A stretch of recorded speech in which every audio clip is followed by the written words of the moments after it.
Well, it is good to be with you, and thank you for this opportunity. It is an honor to join you in this summit and conference. I was watching football on Thanksgiving with my fiance's family, like every good American family, and about halfway through, we switched to America's Strongest Man competition. And one of the events was there was a man standing and holding chains attached to pillars that were holding him up. Now, the characteristic and the makeup of these pillars determined how strong he was. And so as we consider the theme of Western or America Strong, let's focus on three different pillars: faith, family, and freedom, that determine American strength. Martin Luther King Jr. said in his letter, Strength to Love, in 1963, "The ultimate measure of a man is not where he stands in times of comfort and convenience, rather, where he stands in times of challenge and controversy."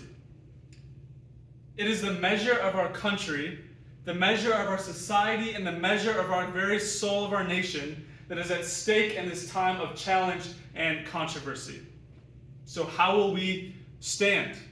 How will we embody the call of Dr. King and pursue strength and love for our fellow citizens? So in our brief time together, I want to briefly lay before you a thesis, which I believe to be the cornerstone or the bedrock of how to answer this question. And so my thesis is the upholding of the pillars of the values of faith, family, and freedom are necessary for true American flourishing. Say it one more time. The upholding of the pillars of the values of faith, family, and freedom are necessary for true American flourishing. So it is without a doubt that we have come upon a pivotal time in the history of Lady Liberty, a threshold upon which the very notion of freedom is at stake in our homes, in our places of work, and in our places of worship, and the communities in which we love. Political divisions and bitter partisanship have destroyed our communities, and now we hold disdain for our fellow Americans. And as nighttime so earnestly yearns for the morning, so does our country earnestly yearn for reconciliation amongst party, societal, racial, and economic lines. And so I have hope for this beautiful nation, hope that we can come together and truly flourish, and with God as our guide, America might truly thrive and prosper and be strong. And so it becomes necessary to break down these three pillars that are worth standing up for, protecting, and guarding with all that we have. So the first value in our triune approach is that of faith. Faith in God of the Bible.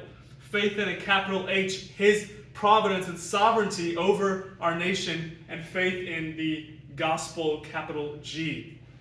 Whether you lean left or right of the political aisle, it is evident that our country runs best and is apt to flourishing when citizens abide by a moral order and live into and press into the intrinsic values and dignity afforded to us by God Himself. For we are all made in the image of God. And it's that doctrine of the Imago Dei that frees us to serve other people and pursue the other. I want to pose the question: how different would faith in America look if we pursued the other? How radical would it be if people across our lands, regardless of our background, pursued the other and pressed into living with radical harmony and reconciliation and forgiveness for their fellow Americans? This country will thrive with God's blessing. Will thrive with God's blessing. This faith, this pillar, is worth standing up for. Ronald Reagan once famously said, "Without God, there is no virtue. Without God, there is no prompting of the conscience. Without God, there is a coarsening of society. And without God, democracy cannot and will not endure. And if we ever forget that we are one nation under God, then we will be a nation gone under. The embodiment of this pillar of faith, is necessary for American flourishing. The second pillar or value that demands our attention is that of family. The family unit is the rudder that guides the individual, the community, and society as a whole. The American family has been and is still the cornerstone of our culture. Winston Churchill put it like this: "There is no doubt that it is around the family and the home that all the greatest values, the most dominating virtues of humankind, are created, strengthened, and maintained at home." Similarly, Charmaine Yost, PhD at the Institute of Family Research at the Heritage Foundation, claimed, "The American family is the single most important factor in the upward mobility of children and the upward mobility of our society. Family is a gift from God, and it is worth fighting for." The notion of family is personal for me. Born in Eastern Europe in Bulgaria, I was put up for adoption and suffered through circumstances that no child should have to endure. Abuse, neglect, malnutrition are part of my story. Providentially, I was adopted and brought to the United States of America about 22 years ago, and I stand before you to tell this tale of the redemptive story of God in my life, but also the redemptive story of how beautiful the American dream is at its root and at its heart. Family is important. We cannot do it alone. I'm well aware that families across our nation are hurting, are struggling with trials and difficulties, and it pulls on my heartstrings around the heartstrings of the country. Every child needs a home. Every child needs loving parents, and when the family succeeds, so follows society. When the family succeeds, so follows society.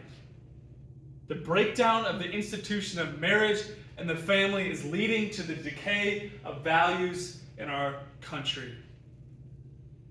We as a nation must strive to protect our children, born and unborn. We must strive to protect this fragile pillar of American society. The pillar of family is necessary for American flourishing. So friends, we've considered the pillar of faith, the pillar of family, and now we must consider the famous words declared of our independence that read, "We hold these truths to be self-evident, that all men are created equal, that they are endowed by their Creator with certain unalienable rights, that among these are life, liberty, and the pursuit of happiness." Liberty, God-ordained liberty, is what sets us apart as a nation from the rest of the world. Liberty is a life raft for the destitute, a life raft for the broken-spirited and the refugee. America is a great place of opportunity, freedom, and the right to pursue one's dreams. America is the greatest experiment in the history of the world, and we have been marked by God's grace with freedom unknown to previous cultures and countries. Our country today stands at the precipice of tyranny, the precipice of a new identity marked by fear and control.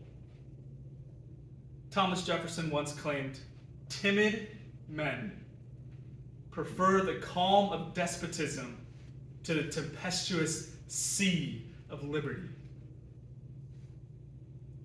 May that never be true of us in America today. We cannot truly flourish, we cannot truly embody a Western strong if we are no longer a nation marked by liberty. Liberty and freedom is worth fighting for and must be cherished, nurtured, and protected by our fellow citizens. And so I implore you, take an honest, intricate inventory of our society today. Take a stand for what's right and true. The loss of liberty and freedom is only one generation away.